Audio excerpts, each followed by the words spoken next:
Assalamualaikum warahmatullahi wabarakatuh. Waalaikumsalam. Ibu-ibu anggap saja ini kombel ya. Saya tidak merasa sok pintar. Saya hanya melaksanakan tugas untuk diseminasi pengimbasan atau memberikan materi yang sudah saya pelajari. Jadi saat ini saya sebenarnya sudah masuk modul 2, tapi saya harus melakukan aksi nyata modul 1.1. Jadi judulnya itu diseminasi modul 1. Iya. Nah, yang pertama adalah perubahan paradigma. Menurut Stephen, jika ingin membuat kemajuan secara perlahan, ubahlah sikap atau perilaku Anda. Tetapi, jika ingin memperbaiki cara-cara utama kita, maka kita perlu mengubah kerangka acuan kita. Ubahlah cara Anda melihat dunia, ubahlah cara Anda berpikir tentang manusia, ubahlah paradigma Anda. Maksudnya seperti ini. Misalkan, kita itu berpikirnya kalau realitas atau kebutuhan kita sama. Padahal pada kenyataannya kebutuhan setiap orang itu berbeda. Kemudian semua orang melihat hal yang sama. Menurut kita si A dan si B itu kemampuannya sama. Padahal kenyataannya setiap orang memiliki gambaran yang berbeda. Jadi apa yang menjadi keyakinan kita, apa yang menurut kita seperti ini, ternyata cara di kenyataan, di cara pandang di dunianya itu berbeda. Nah, ini orang lain bisa mengontrol saya, padahal hanya saya yang bisa mengontrol saya. Kita tidak bisa menyuruh orang lain untuk berbuat seperti apa yang kita inginkan, tetapi kita bisa berbuat untuk mengendalikan diri kita sendiri. Itu yang dimaksud dengan paradigma perubahan. Selanjutnya, kebutuhan dasar manusia. Kenapa tadi ada paradigma perubahan? Karena kebutuhan dasar manusia itu ada 5. Yang pertama, kebutuhan bertahan hidup. Kita semua di sini bekerja itu semata-mata untuk kebutuhan bertahan hidup. Yang kedua, kebutuhan cinta dan kasih sayang, kebutuhan untuk diterima. Setiap manusia, mau itu siswa maupun itu kita membutuhkan kebutuhan cinta dan kasih sayang. Yang ketiga, kita memiliki kebutuhan penguasaan, yaitu kebutuhan pengakuan atas kemampuan yang dimiliki kita. Makanya kadang ada yang anak-anak itu ketika selesai mengerjakan tugas kan suka kayak, Bu, aku udah. Jadi mereka itu memang itu manusiawi, mereka membutuhkan pengakuan. Kemudian kebutuhan kebebasan, itu pasti kita semua mengalaminya ya. Lalu kebutuhan kesenangan, kebutuhan untuk merasa senang. Itu ada 5 kebutuhan dasar manusia. Nah, kebutuhan-kebutuhan itu akan memotivasi perilaku manusia. Nah, perilaku manusia itu yang pertama, untuk menghindari ketidaknyamanan atau hukuman.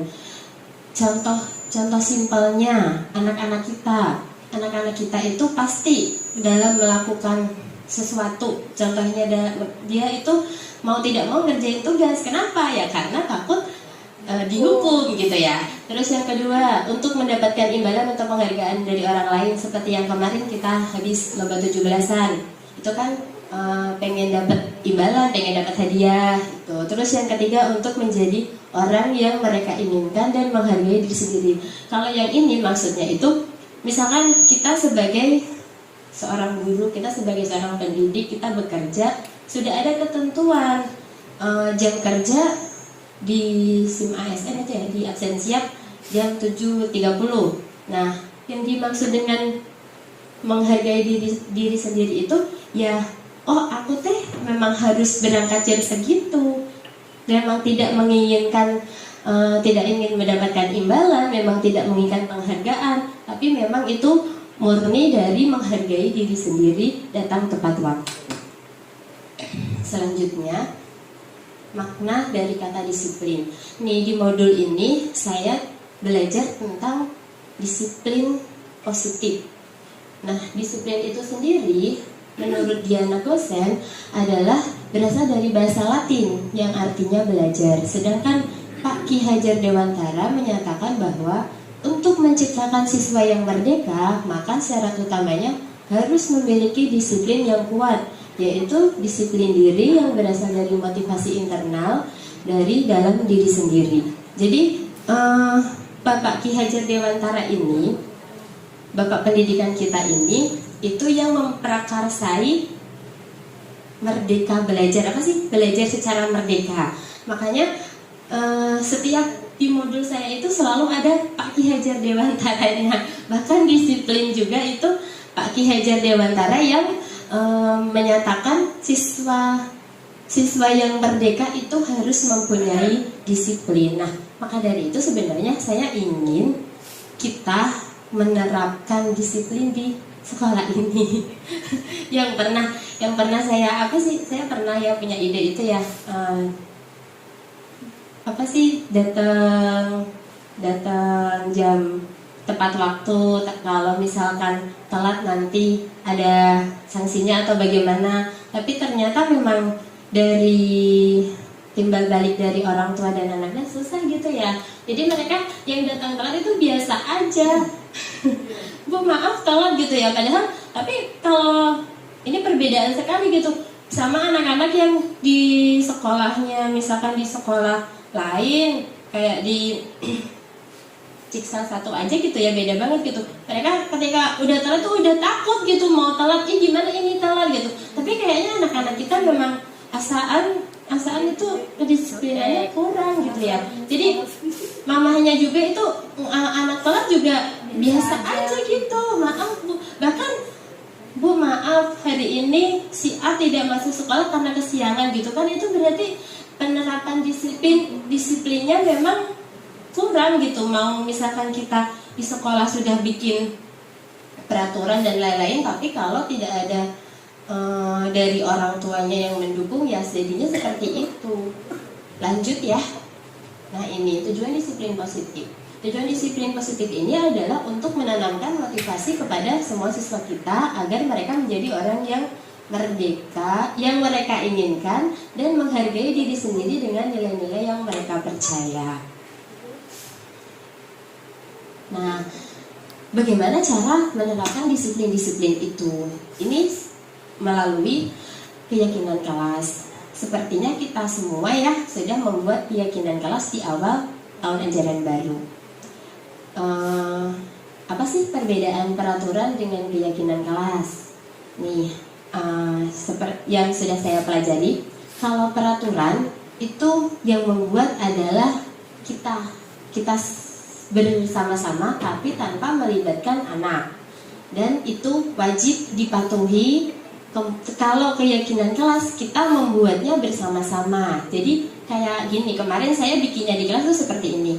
Ayo kita bikin keyakinan kelas ya anak-anak. Jadi bareng-bareng sama anak-anak, kita maunya kelas yang seperti apa. Nah, misalkan yang pertama saling menghormati. Saling menghormatinya seperti apa?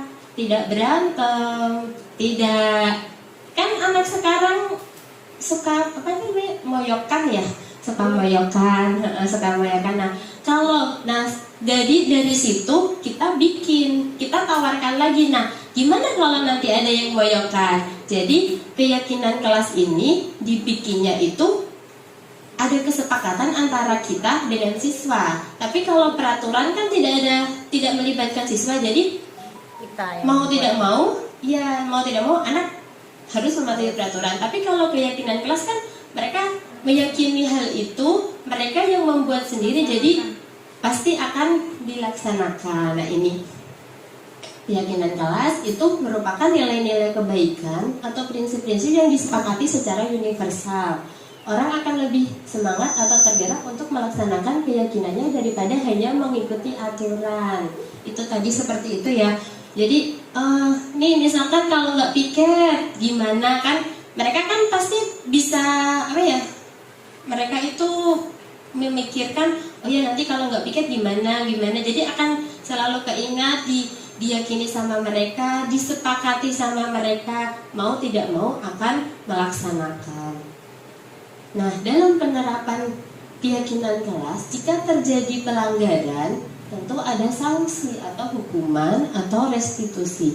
Hukuman itu merupakan identitas gagal dan disiplin merupakan identitas berhasil. Jadi, kalau tadi kita sudah membuat peraturan yang melanggar kan otomatis dihukum. Tapi kalau tadi kita membuat keyakinan kelas bersama-sama, yang melanggar pun akan mendapatkan sanksi, tapi sanksi itu tidak secara tiba-tiba. Kalau peraturan bedanya itu misalkan, oh upacara nggak pakai topi itu udah peraturan wajib ya. Jadi kan udah pasti misalkan dibawa ke depan gitu ya. Tapi kalau yang seperti tadi gimana kalau nggak piket gitu? Itu jadi merupakan contoh identitas yang berhasil atau identitas yang gagal nih. Jadi kayak gini bedanya. Hukuman, sanksi, restitusi. Kalau hukuman itu sesuatu yang menyakitkan dan harus terjadi.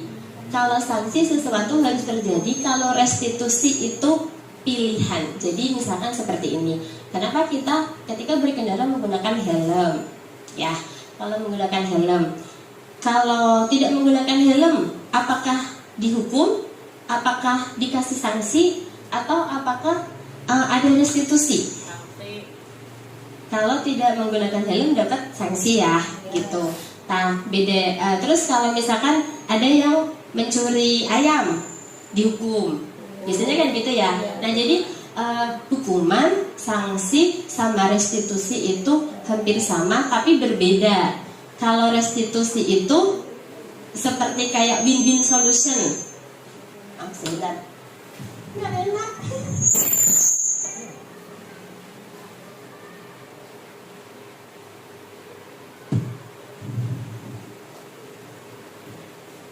Kalau restitusi itu masih bisa dinego gitu ya. Jadi kita masih ada negosiasi. Tapi kalau hukuman sudah pasti ada dan kadang itu bersifat tiba-tiba. Kalau sanksi itu juga bisa berdasarkan dari kesepakatan. Selanjutnya, nah ini berdasarkan keyakinan kelas, kita sebagai guru itu ada posisi kontrolnya. Yang pertama, kita itu sebagai penghukum. Nah, sebagai penghukum ini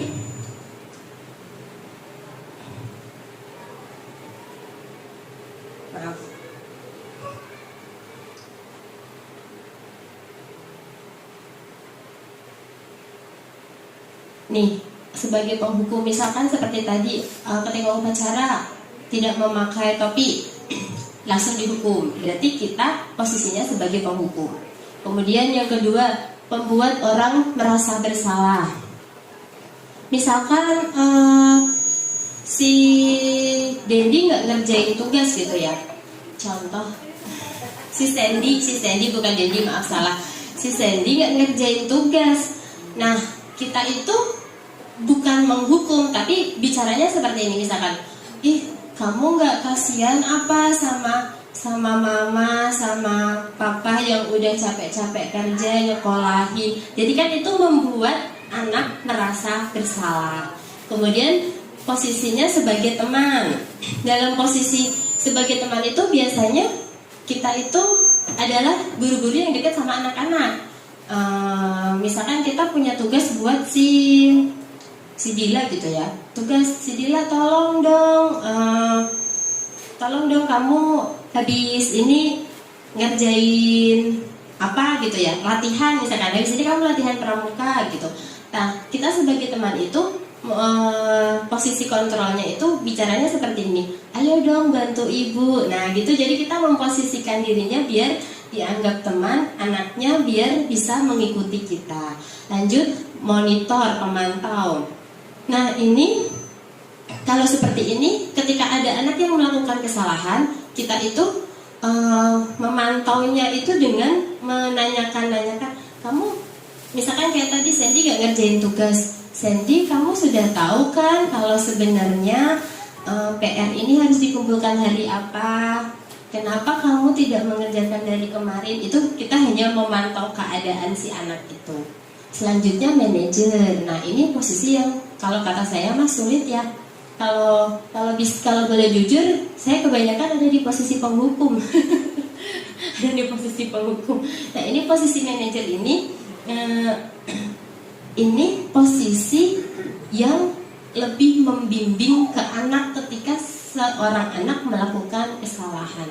Seperti misalkan si Sandy nggak ngerjain tugas, si Sandy tidak memakai seragam sesuai dengan aturan. Nah, itu posisi manajer itu membimbing bagaimana caranya anak ini bisa menjadi anak yang melakukan tugasnya sesuai dengan peraturan. Ini kalau kata saya susah, tapi sepertinya Bapak Ibu mah banyak yang sudah di posisi ini. Nah, ini tadi restitusi. Restitusi itu seperti tadi kata saya, dia mirip hukuman, dia mirip sanksi, tapi berbeda. Nah, jadi restitusi itu proses menciptakan posisi bagi siswa untuk memperbaiki kesalahan mereka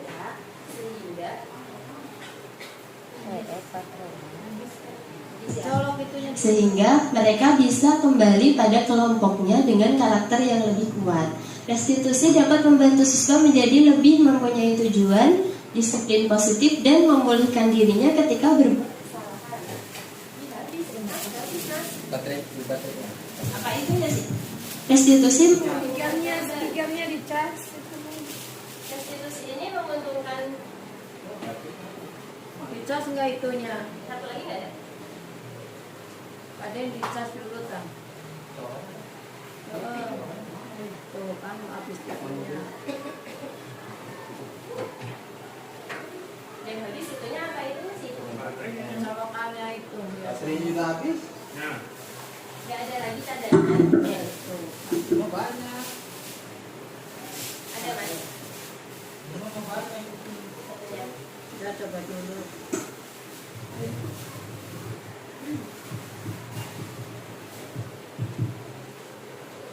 Lanjut ya. Nah, ini dalam menerapkan restitusi itu kita wajib melaksanakan langkah-langkah yang ada dalam segitiga restitusi. Belum. Yang pertama itu kita harus menstabilkan identitas. Kayak kemarin di kelasnya Bu Sipa,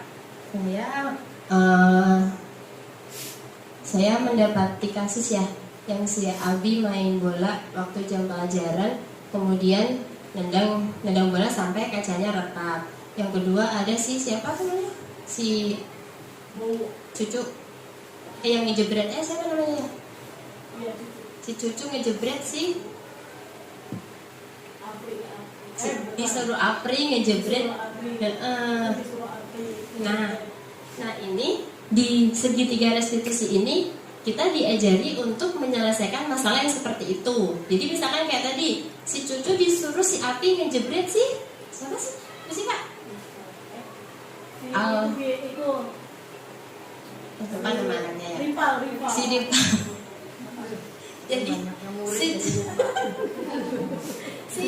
Jadi si Cucu ini sengaja gitu ngejebret si Rimpal. Nah, kita sebagai guru dalam mendapatkan ketika ada kasus seperti ini, kita diajarkan menyelesaikan melalui segitiga restitusi. Yang pertama itu kita harus menstabilkan identitas. Cuman ketika di tahap pertama ini itu kalau kata saya gimana ya, itu membuat anaknya itu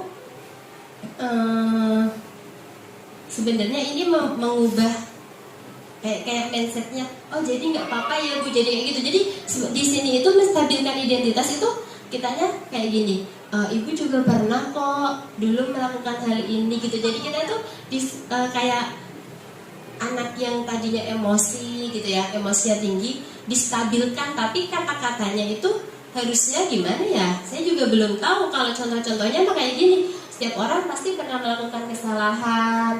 Kamu bukan satu-satunya yang pernah melakukan ini. Jadi kan kayak anak punya temen gitu ya, melakukan kesalahan. Mungkin belum dapat aja kata-kata yang pas ketika ada kasus gitu. Terus yang kedua itu memvalidasi tindakan yang salah. Nah, kalau memvalidasi tindakan yang salah ini seperti ini. Kamu tentu punya alasan kenapa kamu melakukan hal itu. Ada cara yang lain nggak untuk mendapatkan apa yang kamu butuhkan gitu. Jadi kenapa cucu kamu melakukan hal itu? Kenapa si rival dijepret? Kenapa kamu main bola ketika jam pelajaran? Nah, ini memvalidasi tindakan yang salah itu. Selanjutnya menanyakan keyakinan kelas itu. Keyakinan kelas apa sih yang udah kita sepakati? Kan katanya kita harus saling menghormati teman. Kenapa kamu ngejebret temannya? Terus kamu ingin jadi orang yang seperti apa? Nah, itu 3 langkah dalam segitiga restitusi. Nah, sekarang Bapak Ibu, saya punya kasus. Nih, saya punya kasus. Mari kita selesaikan kasus ini. Sabrina hari itu bangun terlambat dan terburu-buru sampai di sekolah. Dia pun akhirnya sampai di gerbang sekolah, tapi baru menyadari kalau tidak menggunakan sepatu hitam seperti tertera di peraturan sekolah. Di depan pintu kelas, Bapak Lukman memperhatikan sepatu Sabrina yang berwarna coklat. Sabrina berusaha menjelaskan bahwa dia terburu-buru dan salah mengenakan sepatu. Pak Lukman menanyakan, Sabrina, apa peraturan sekolah tentang seragam warna sepatu? Sabrina menjawab sudah mengetahui sepatu harus berwarna hitam, namun terburu-buru dan salah mengenakan sepatu. Pak Lukman tetap bersikeras pada peraturan yang berlaku dan mengatakan, ya sudah, kamu sudah melanggar peraturan sekolah, kamu salah, sudah terlambat, salah pula warna sepatunya. Segera buka sepatumu kalau tidak bisa mengenakan warna sepatu sesuai peraturan. Sabrina meminta maaf dan memohon kembali kepada Pak Lukman agar tetap dapat mengenakan sepatunya dan berjanji tidak akan mengulang kesalahannya. Namun Pak Lukman tidak mau tahu. Tidak, kamu telah melanggar peraturan sekolah. Kalau tidak sanggup ambil sepatu di rumah atau diantarkan sepatu ke sekolah, ya sudah, kamu tidak bersepatu saja seharian di sekolah. Sekarang copot sepatumu dan silakan belajar tanpa sepatu seharian. Sabrina pun dengan berat hati mencopot sepatunya dan memberikannya kepada Pak Lukman. Seharian dia tidak berani berkeliling sekolah karena malu. Ini salah satu kasus ya.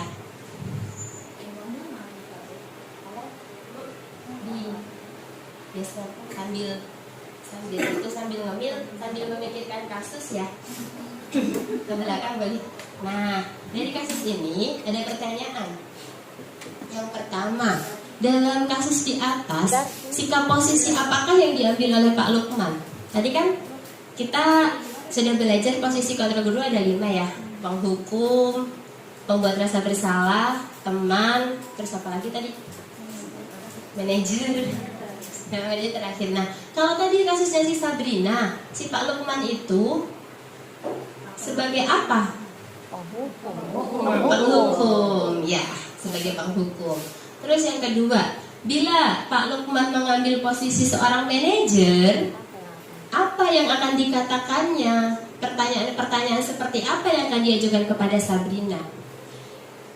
Kan tadi Pak Lukman langsung nyuruh nyoba sepatu ya. Ya udah, kamu seharian gak usah pakai sepatu di sekolah. Nah, itu kalau menurut Bapak Ibu benar apa salah sih ya? Salah, Bu. Salah ya? Iya, tapi sebenarnya dilema juga ya Bu ya. Sebenarnya dilema juga gitu antara kasihan. Tapi kan dia udah meminta maaf. Iya, jadi serba salah sebenarnya Pak Lukmannya. Si Sabrinanya udah minta maaf, tapi kalau Pak Lukman tidak menegakkan peraturan, nanti anak-anak yang lain ikutan gitu ya. Dilemanya seperti itu. Nah, ini kalau di posisi manajer, kira-kira Pak Lukman itu ngomong ke Sabrinanya seperti apa? Dikasih sanksi, dikasih hukuman. Nih, kalau ini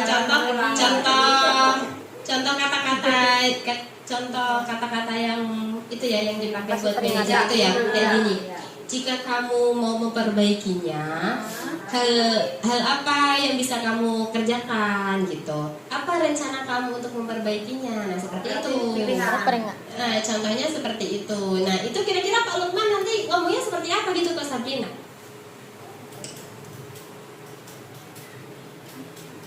Untuk hari ini Bapak maafkan, tapi lain kali jangan diulangi lagi. Nah gitu ya gitu. Nah, terima kasih.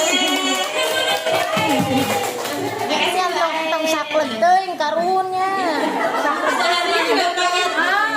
Selamanya jauh bagaimana kurang irigasi. Nah lanjut nih. Yang ketiga ini nih, itu juga pasti jadi pertanyaan kita dari sekolah ya. Nilai kebajikan apa sih yang ingin dituju oleh peraturan yang harus berwarna hitam? Kenapa sih harus sekolah pakai seragam, sepatunya harus hitam? Ya disiplin Bu Fitri, betul. Apalagi selain disiplin, Ikutin aku. Tertib. tertib.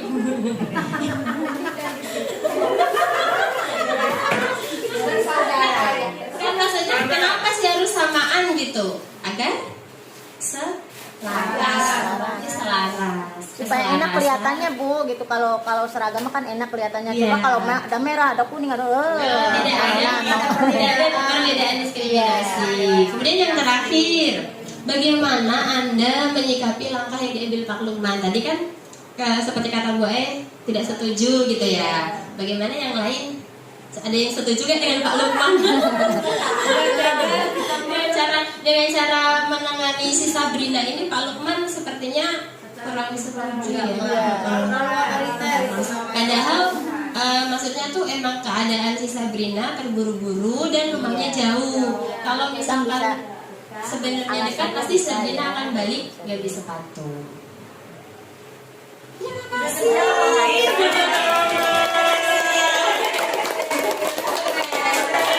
Hari ini cukup setengah jam. Ya, Bapak Ibu terima kasih banyak. Ini bisa kita jadiin kombel ya. Nanti saya akan sering-sering seperti ini. Masih ada 2 modul lagi yang beranak pinak ya. Jadi banyak sertifikat. Yeay. Kalau di online di sini ada sertifikat. Mohon jangan berpikir saya sepintar ya. Saya hanya Enggak, Bu. melaksanakan tugas ini ya. Ini harus saya upload gitu. Mau nggak mau. Selesai harus ingat kita. Insya Allah pasti Bu Vera ya. Terima kasih banyak Bapak Ibu sudah membantu aksi nyata saya. sertifikat aja. Ya, terima kasih. Semoga bermanfaat.